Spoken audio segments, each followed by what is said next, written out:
Autonomia, la grande sfida. Il governo dà il via libera al disegno di legge firmato dal ministro Roberto Calderoli, un piccolo passo per l'iter che porta al Parlamento, un grande passo per la riforma, un segnale che ha un forte valore simbolico perché il centrodestra, alla prova del Consiglio dei Ministri, si mostra compatto, granitico e promuove all'unanimità la riforma prevista dalla Costituzione. È l'applicazione della Costituzione, non c'è nulla di eversivo, non c'è nulla di straordinario, si applica la Costituzione.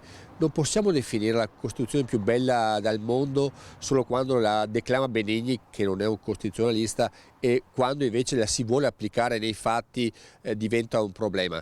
Quindi è un passaggio importante, quello avvenuto l'altro giorno, e io penso che sia anche un punto di non ritorno, perché quando la approva un Consiglio dei Ministri all'unanimità penso che il Parlamento dovrà tenere conto di questo passaggio.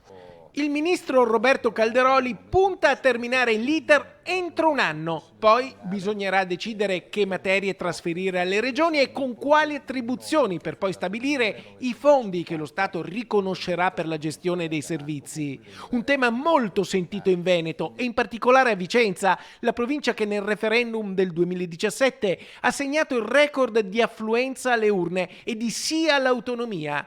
E proprio a Vicenza oggi la riforma approda in un convegno di Confartigianato.